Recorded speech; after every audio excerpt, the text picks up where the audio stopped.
particular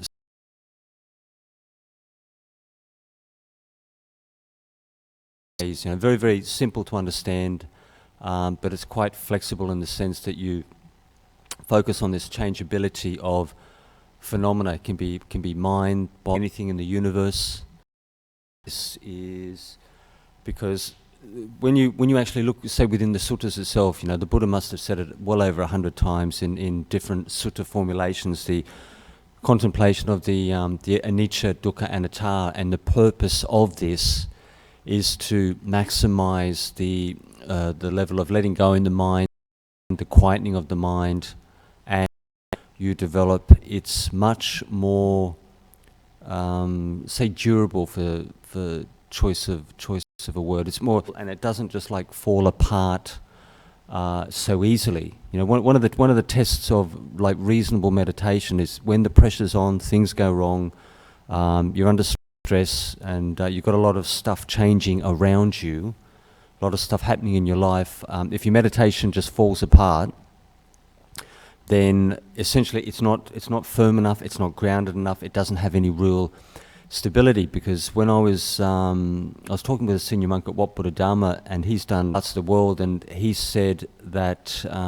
one thing he saw quite frequently with people was they would be on like a 9 or 10 day, would go back to the city, and they were reasonably high-powered people. They were successful accountants, bankers, working within the business fraternities, CBD, and major cities in Europe. These people would do their retreat schedule, go back to work Monday morning, and the first day their meditation just completely falls apart. Not to say that it was just a waste of time, them actually going on retreat in the first place, but it's not grounded enough. So this is the reason, the principle. If ever I do a retreat at Jhana Grove, or if I'm here at Nolamara, if I'm talking with people about the meditation practice, I always put emphasis on this. And this is probably one of the best techniques I've seen in 22 years, in the sense that very, very easy to understand, easy to work with. You can do it 10,000 different ways, and one of the key principles is keeping the mind in line with the reality principle. Because when you look at this mind and body, there's absolutely no one can argue the fact that absolutely you can see from minute to minute, hour to hour, depends what phenomena you're changing in a state of flux, and principle intrinsic through the nature of the cosmos. And this day,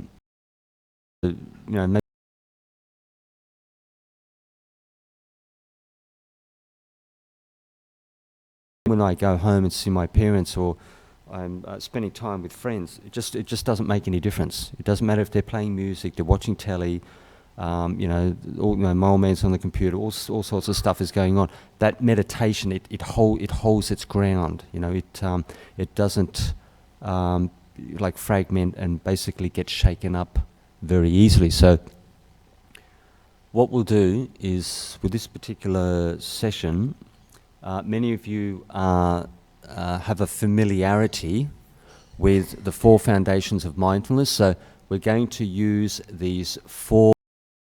For the sophisticated people, we'll use 4 mantras, and for the new people, the newish people, we'll just use 1.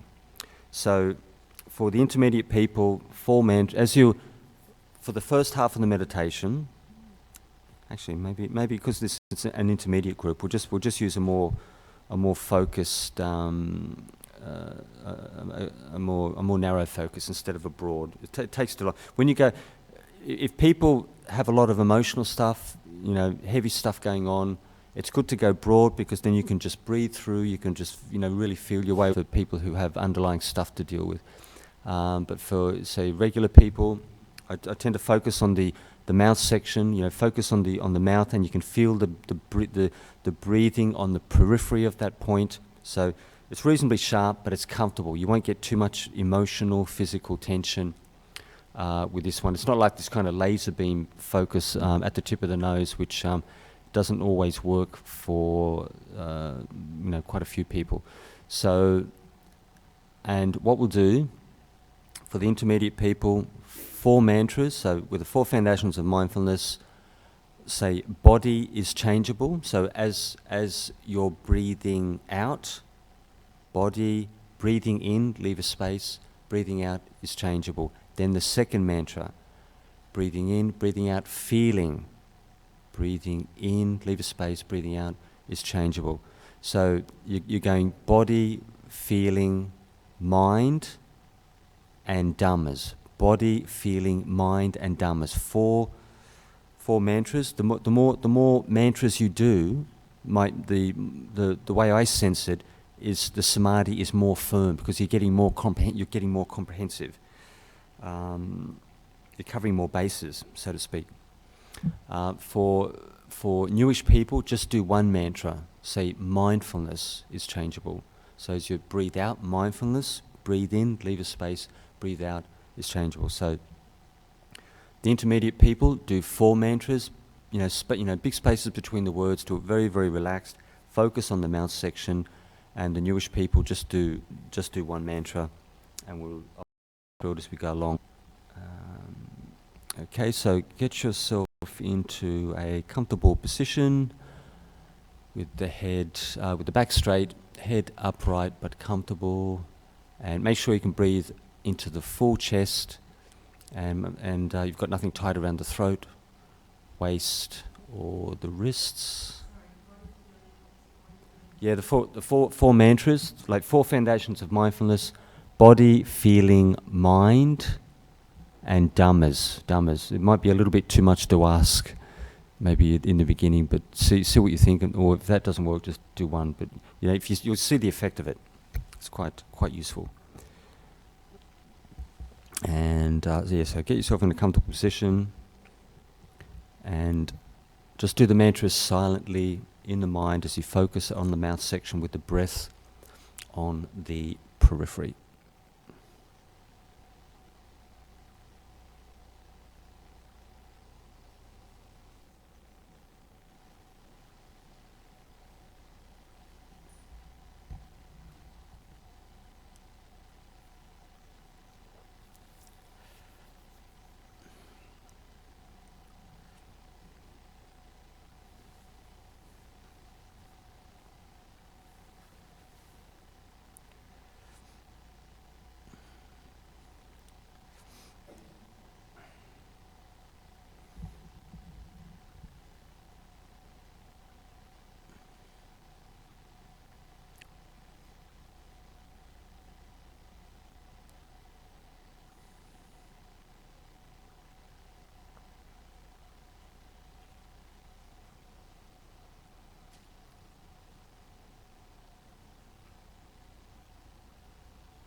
As you do this technique, just try to keep yourself as physically and emotionally relaxed as possible.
people feel a bit tired or sleepy, just breathe deeply into the chest, slow, deep breaths, and maximize the oxygen in your bloodstream.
If you find that you still have too many thoughts coming into the mind, just don't resist or push those thoughts away. Just allow them to be part of the meditation at this point.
you still find that your mind is thinking excessively, just stop the meditation for 10 to 20 seconds and then just try to get an understanding of those thoughts and feelings, what the emotions are, what they're connected with and why, because the more you investigate and understand these mind states which come up, that the mind relaxes and lets them go gradually over time.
I'll ring the gong 3 times. You can open your eyes.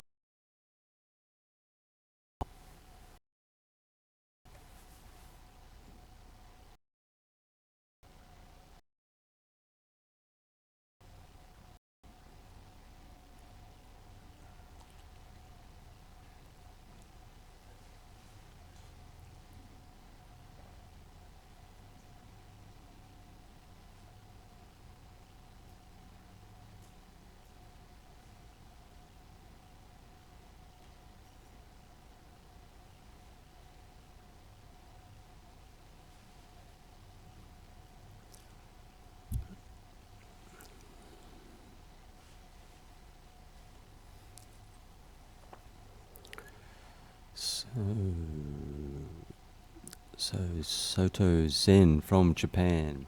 During meditation, what is the purpose of placing the hands facing each other? It all depends exactly what you're doing. But so naturally, with the Soto Zen position, what happens is you, with the say the energy circuit, the chi energy circuit, the way the energy moves in the body, you can feel it when you have your arms and legs all over the place. So for example, if you have your hands, it all depends exactly what you're doing. But if your hands are apart, your ankles are apart, especially the beginners and the intermediate, they'll feel a difference in the quality of the meditation. So when you cross your ankles and you say place your hands together in the like the kind of Zen position where your hands are tucked very tightly, about an inch below your navel, because you like your tantian. Your tantian is an inch. The chi, where the chi actually comes into the body, say from the external world, the center point of the body, an inch below the belly button, and then it radiates out through the limbs. So when you place your hands in, say, the Soto Zen position with the thumbs touching and the arms right in, what you're essentially doing, you're creating like an energy circuit. You're focusing the energy inwards towards the center, and then the energy, as far as the chi dynamics, it rotates in this kind of motion. And so when chi is when you've got a chi circuit flowing, or chi starts to flow, you see an improvement in the quality of the meditation, because it's not only physical energy, it increases the energy in the mind as well. Because when people do Tai Chi and Qigong, they usually find that the mind is more relaxed and peaceful. Anyone who's done Qigong, Tai Chi for 5 years will usually tell you straight up that I definitely get peaceful when I do these practices. So Mr. Iko from Germany, sounds like another Japanese person. This I is disturbing the meditation. It wants to be someone and never really enjoys the present moment. How can one let go of this and find more stillness, or stillness at all? All right, so if I put myself in your shoes, and my personality, my sense of I was constantly coming up and disturbing the meditation, what I would do is use the more heavy duty kind of practices. Things I would do if my mind happened to be busy was do the body contemplation, the changeability perception on bodily phenomena, and a very good one is the skeleton. So you do either skeleton is changeable or skeleton is changeable, or with a breathing meditation, big spaces between the words, because what happens is when you go from the outside world and you start moving in and you go inside the body, that's when the experience of letting go starts to increase. It's the attachment to the 5 senses which keeps you thinking. The more you are attached to this body and the 5 senses, the more you're going to think. So the best thing, if you just can't shut the mind up with the practice, do these heavy duty. Choose one organ of the body: heart, liver, lungs, brain, and skeleton. Skeleton is very good. Make sure you have a very good picture. Get an anatomy picture from a book or the internet. If possible, in real life, the real organ, or real bones, and make sure you've got a picture in your mind you can remember. And then as soon as you start doing that mantra, you'll have the skeleton there, you'll have that heart, liver, kidney, liver, whatever it is, whatever organ. And once you get that going, it won't take very long. Usually within 5 minutes, you've got the picture, nimitta there, and then you'll see the tranquility kick in. You know, if everything else fails, this is the kind of practice you get into. The body contemplation in a user-friendly fashion, or the contemplation of death. And and once you've got that picture there, you could meditate for 3 to 4, 5 hours, and that picture will be there all the time, and you get the tranquility power. It will be tranquilizing and calming the mind, reducing the attachment to the body, feelings and thoughts. And if you feel that's not strong enough, well, then do 5. Do the external parts of the body: head, hair, body hair, nails, teeth, skin. Do 5 mantras, just these simple mantras. Head hair is changeable, body hair is changeable, nails is changeable. Do 5 of those, and one after another, big spaces between the words, and you keep increasing the tranquility power. It's something that you need to see. You experiment with it. Usually you've got to be careful. If you start to go through, you can get very calm if you go right through the body, but as soon as you see any irritation, annoyance or anger arise, it basically means you're using too much force, because these are very heavy duty practices, body contemplation and death. They're very forceful. You're pushing down very hard on the thinking process, but with some people you can get a spring back effect, and they'll basically, you'll get these, you get sort of like tricky mind states which come up, which basically sort of bite you, putting too much pressure on, spring back effect, and the underlying energies in the mind, they start to become troublesome. So you just feel it out. You can do one for maybe easily 30 minutes. If you feel it's not strong enough, do 5. You feel it's not strong enough, you go right through the body. 32 parts, every single organ in the body, from top to toe. And if the mind still doesn't respond, then you do mantras based on death. Death is near, or death, death is coming, or death will come to me, or this body will die, or this person will die. So, and you can just say that single mantra, because it's essentially when you do these very light reflections on these light mantras based on the death principle, what you're actually doing there is death, constantly bringing the death recollection to mind. Death brings an end to all states temporarily as you move from life to life. Mind consciousness arises immediately, but the physical body dies and the physical body breaks up. But it's something which can be quite useful, but each individual has to see which works most effectively for them. So Pomprom, possibly Thailand. During meditation, what are you focusing on? Breathing. So essentially you're focusing on the sensation of breathing, and the sensation of breathing can be anywhere in the body. It can be in the full chest, between the throat and the belly button. It can be at the abdomen. It can be in the center of the chest. It can be at the throat. It can be at the mouth, or it can be, you can breathe in through the full face.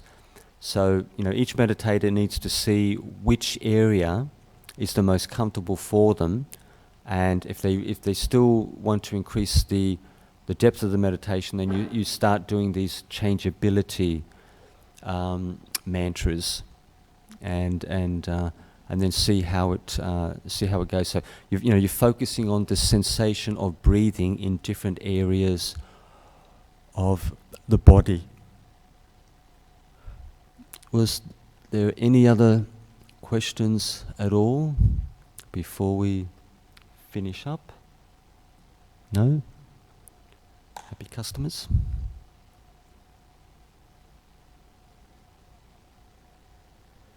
Okay, we'll call it an afternoon. I'll catch you guys later.